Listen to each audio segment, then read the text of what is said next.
I'm James Sulkowski. Thanks for joining me for another free art lesson. We're going to talk about clouds. And before we start on the canvas here, I want to tell you about some mixtures I made on the palette, because I'm going to put in the sky first. This is phthalo blue plus white. This is cobalt blue plus white. This is ultramarine blue plus white. This is an ultramarine blue violet. And this is cadmium red light plus white. So we'll be using all of these in the sky and clouds. And they also have titanium white with ivory black, which I'll be using for the clouds. So I toned this canvas like a sort of a pinkish terra rosa color, because it's nice to have that come through the sky. It gives it more atmosphere. So let's start by putting this phthalo blue and white. We're going to say the light's coming this way. So we start with this blue mixture, because this lets us know that the sun is over here. There's a progression in the sky, in the blues. So we'll put this in over here, and this will move into cobalt blue about here. See, as we go away from the sun, we're losing yellow. And the blues, that's what these blues are doing. See, then as we go further from the sun, over here we'll get into the ultramarine blue. So this is called a sky progression.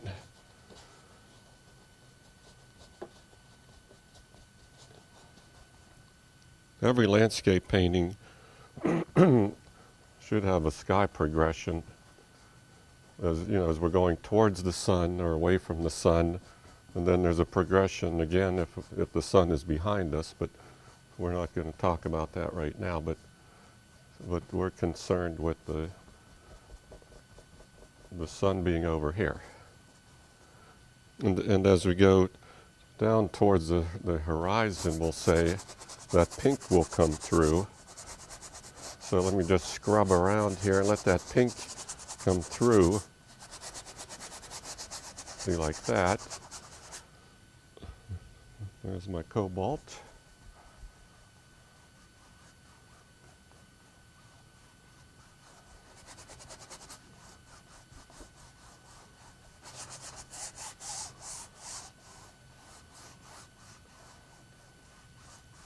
Okay, let's take a little more ultramarine blue and put it in here. This is all before we get to the cloud. So you make it a little stronger there. This will help me to see where the light's coming from. It's going to help the clouds.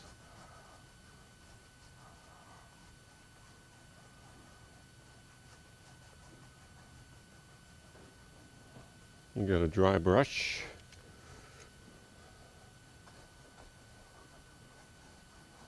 Blend that out. Okay. Now we'll go to the clouds. There should be a featured cloud in the painting. So that'll be the featured cloud, we'll say, will be gray. We'll this is not white, this is gray. And you know, when I think about clouds, I think about the shapes. We always go back to the basic shapes. Clouds are spherical for the most part, at least this kind will be, and or egg-shaped. So this is the light on the cloud that would be, you know, fairly high in the sky.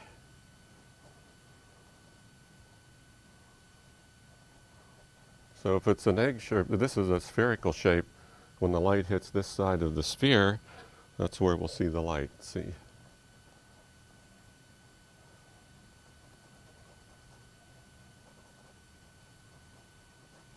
Okay, there we go.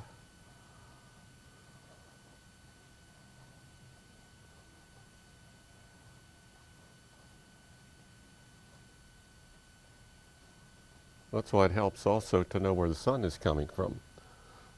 Okay, so that's beginning there. Now clouds also have underplanes.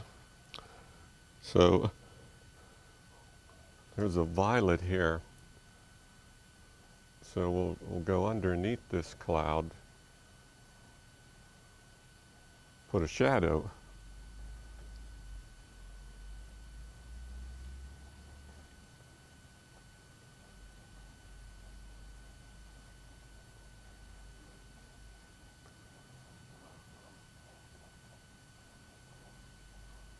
In front, you know, as clouds go further away towards the horizon, the shadows are bluer. So I like to use either cerulean blue or phthalo blue. You know, that'll be in the shadows under the clouds back here. And as we go along, the light on these clouds back here will be pink because it's in the pink band of the sky, the horizon. So you see we're losing the red as we go back. There's red in the violet, there's none in the blue here, see? So these are progressions that are important to think about. And take a big brush to blend with.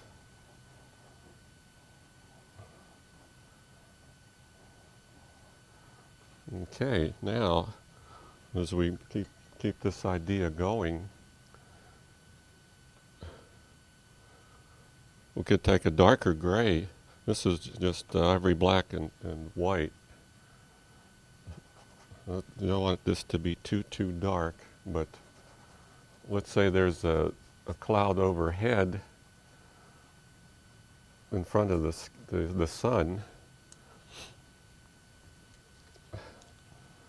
That would be a gray. The clouds right overhead are gray. I mean, if you go outside and you look up at the sky, you'll see how this is gray. And they cool off as we go back. That could create more of a dramatic effect, you know, with this cloud,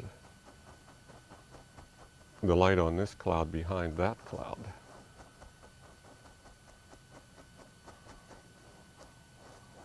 If you look at some of the great Dutch landscape artists like Jacob van Ruysdael, he did some great clouds.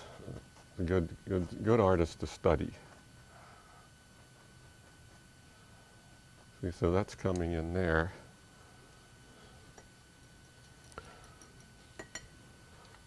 Now let's look at a pink cloud. Here's my cad red light with white, and that would hit right under here, you see.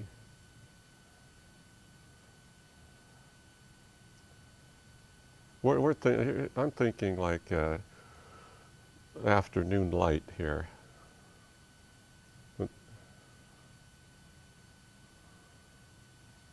Or late morning even would be very similar, see.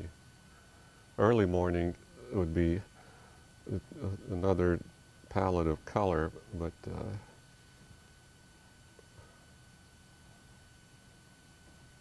you get a little rhythm in there with some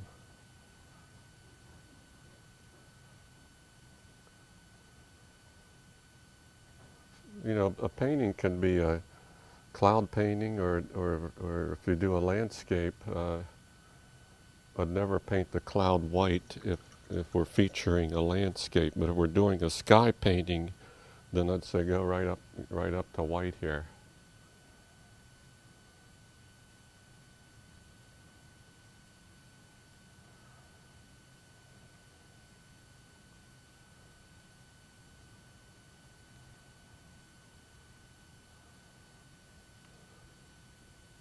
And then, you know, we could put a few wispy clouds up there.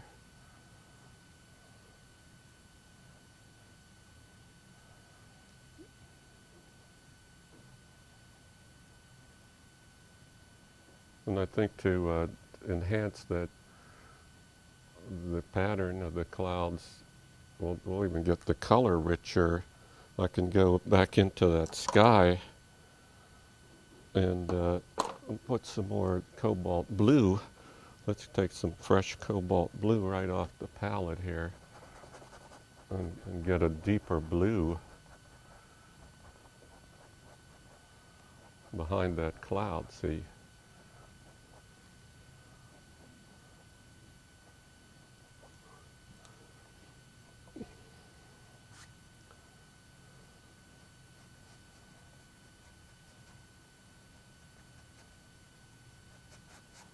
So the shape is very important. That's the main point of this lesson here, is the shape.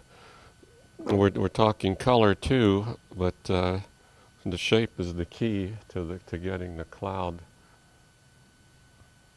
where we want it. Now here's a cobalt violet. This would go over here. Let's say it's early morning. I could put this as an underplane to a cloud that's in the distance. See, this is cobalt violet, this is ultramarine violet.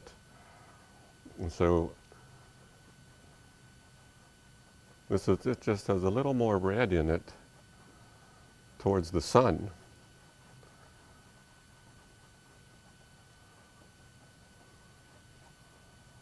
Those are the underplanes there. Okay, now if I want to get even bolder here, I can. Let's just try that. Take a little more of that ultramarine violet right in here and build that underplane a little darker, make it a little darker there.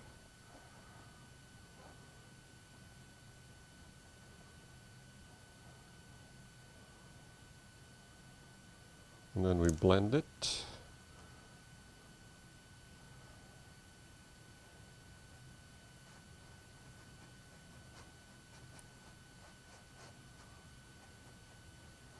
See, with this kind of painting, these are concepts of the masters, and they're universal concepts for this type of painting, whether we're applying it to a cloud or an apple or a portrait head. These are concepts of form, painting form, light and shadow. In this case, it's a higher key. And just the colors are a little different, that's all. So we got the wind blowing here. And so I hope I gave you some ideas here with just very quickly how to think about painting a cloud. I'm James Sulkowski. Please check out my website at jamessulkowski.com.